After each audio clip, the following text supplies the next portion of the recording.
Dari lidi mengucur air yang sangat deras, sampai saking derasnya mulai membanjiri semua warga dan kampung tersebut. Untuk versi yang ketiga ini juga agak sedikit berbeda dari versi yang pertama maupun versi yang kedua.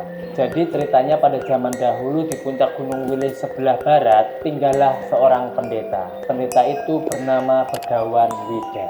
Begawan Wida ini mempunyai putri yang sangat cantik parasnya. Tapi sayangnya putri tersebut mempunyai perilaku yang kurang baik. Karena itu mendapat kutukan dari Yang Maha Kuasa melahirkan seorang putra yang berwujud seekor ular. Sang putri pun sangat malu karena memiliki anak seekor ular. Dan karena menanggung malu tersebut, akhirnya putri tadi sakit-sakitan dan harus meninggal dunia. Dan setelah kejadian itu, Begawan Wida pun menyusul dengan meninggal dunia. Dan bekas tempat tinggal dari Begawan Wida sekarang disebut Desa Gondowido. Nah, si ular yang merupakan cucu dari Begawan Wida tadi menjadi bingung, tidak mengetahui siapa orang tuanya. Dan dalam kebingungan, kemudian ia bertekad untuk bertapa selama bertahun-tahun. Di sebelah barat Desa Gondowido hiduplah seorang yang sangat kaya raya, namanya Kari Kelinting. Dan karena kekayaannya itu, Kari Kelinting ini sangat sombong.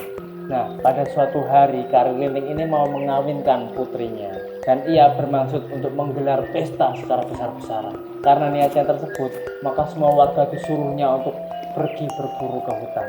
Ia mengerahkan semua keluarganya untuk berburu di hutan karena ia menginginkan hasil perburuan yang sangat banyak. Kemudian sampai tengah hari, tak ada seekor binatang pun yang bisa ditangkap. Semua pemburu tadi merasa heran dan kesal hatinya. Dan akhirnya mereka kemudian melepaskan lelah dengan beristirahat.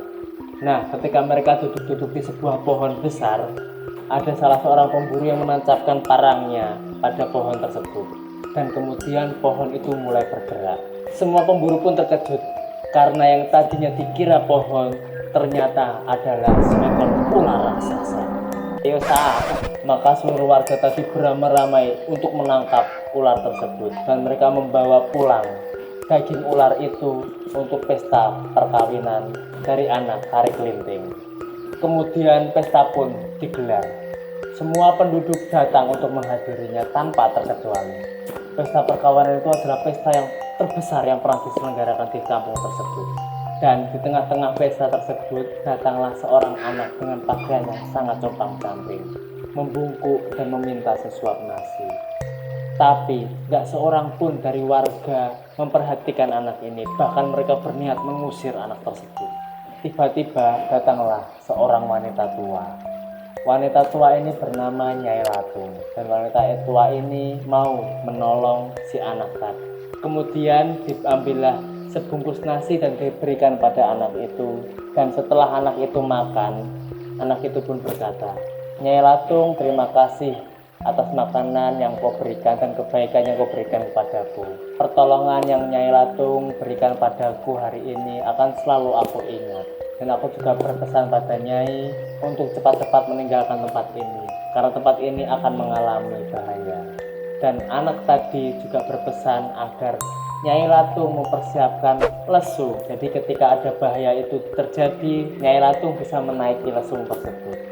Kemudian anak kecil tadi berbicara dengan lantang kepada seluruh warga. "Hei warga, keluarlah kalian semua warga yang congkak. Cabutlah lidi yang kutancapkan ini. Tentu nggak ada seorang pun dari kalian yang bisa mencabut lidi ini." Karena merasa terhina, semua warga mencoba untuk mencabut lidi tersebut. Tapi nggak seorang pun yang berhasil mencabut lidi itu. Maka anak kecil tadi kembali berkata dengan suara keras, "Hei, tahukah kalian bahwa akulah roh ular yang kalian makan tadi? Sekarang terimalah pembalasanku." Si anak kecil itu berkata sambil dia mencabut lidi itu. Dan tiba-tiba setelah anak kecil itu mencabut lidi tersebut, mengalirlah air yang sangat deras. Kemudian saking derasnya air tersebut mengalir sampai menenggelamkan semua orang yang ada di situ, bahkan seluruh kampung tersebut. Tidak ada seorang pun warga yang berhasil lolos dari musibah itu. Tapi hanya ada satu, yaitu Nyai Latung. Karena dia sudah dipesan sama anak ini untuk mempersiapkan lesung, dan akhirnya Nyai Latung ini bisa menaiki lesung tersebut dan berhasil menyelamatkan diri. Kemudian tempat yang tergenang air itu dinamai Telaga Ngebel. Dari 3 versi cerita mengenai asal-usul Telaga Ngebel, ada sebuah pesan yang disampaikan kepada kita, di mana kita sebagai umat manusia, alangkah baiknya ketika kita saling tolong-menolong, saling hidup rukun, sehingga tercipta kerukunan, kedamaian, persatuan, dan kesatuan di antara umat manusia. Kemudian, misteri apa saja yang ada di Telaga Ngebel? Yang pertama adalah suara misterius. Suara misterius ini sering terdengar di Telaga Ngebel, terutama pada malam hari. Suaranya ini seperti gemuruh, juga disertai dengan getaran yang ada di tanah. Fenomena misterius ini terjadi sejak tahun 2011 dan terkadang masih terjadi sampai sekarang. Suara ini semakin membuat warga menjadi resah karena takut terjadi hal-hal yang tidak diinginkan. Menurut BMKG sendiri, suara itu diperkirakan berasal dari pergerakan geologi tanah di daerah tersebut. Tapi juga ada warga yang menduga bahwa suara tersebut berasal dari ular naga raksasa penunggu Telaga Ngebel. Hingga sekarang fenomena ini masih misterius dan belum terungkap penyebabnya. Mungkin di antara teman-teman ada yang pernah mengalami kejadian ini ketika berkunjung ke Telaga Ngebel, bisa sharing di kolom komentar. Fenomena misterius yang kedua ini adalah belut raksasa. Dulu sebelum dibangun PLTA, ada nelayan yang mengaku melihat seekor makhluk raksasa yang menyerupai seekor belut. Dan saking besarnya, belut itu hampir menenggelamkan perahu dari nelayan tadi. Dan belut itu diperkirakan sudah lama berada di Telaga Ngebel tersebut. Namun sekarang belut itu sudah jarang menampakkan diri. Ini mungkin disebabkan karena pembangunan PLTA yang menggunakan dinamit, sehingga getarannya dan radiasinya mungkin menyebabkan belut itu mati. Fenomena yang ketiga yang ada di Telaga Ngebel adalah mitos mengenai buang lidah. Karena Telaga Ngebel ini dikenal angker, maka pengunjung harus menjaga tingkah laku dan tutur katanya selama berada di Telaga Ngebel, supaya penunggu gaib yang ada di Telaga Ngebel tidak marah.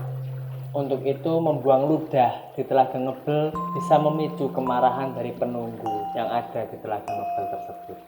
Karena mitosnya, bisa-bisa pengunjung yang melakukan hal itu tidak akan pulang dengan selamat atau akan mengalami nasib yang sial. Jadi ada baiknya dimanapun kita berada, sebaiknya kita menjaga tingkah laku kita dan tutur kata kita, sehingga kita bisa hidup saling berdampingan dengan siapapun. Mungkin ada teman-teman yang pernah mengalami kejadian atau apapun di Telaga Ngebel, bisa sharing di kolom komentar.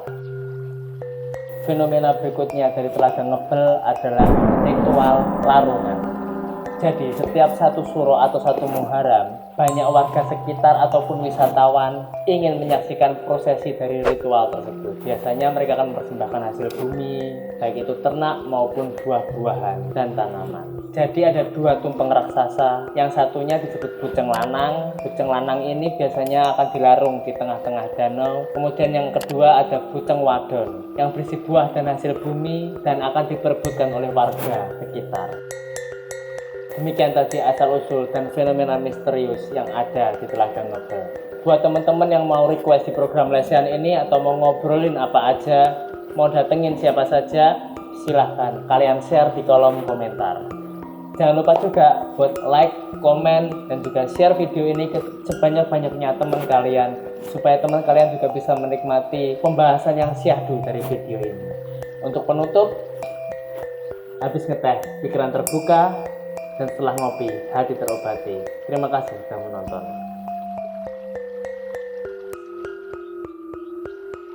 Semua pemburu pun terkejut, karena yang tadinya dikira pohon ternyata adalah seekor ular raksasa. Raksasa, saya sah. Kan sih.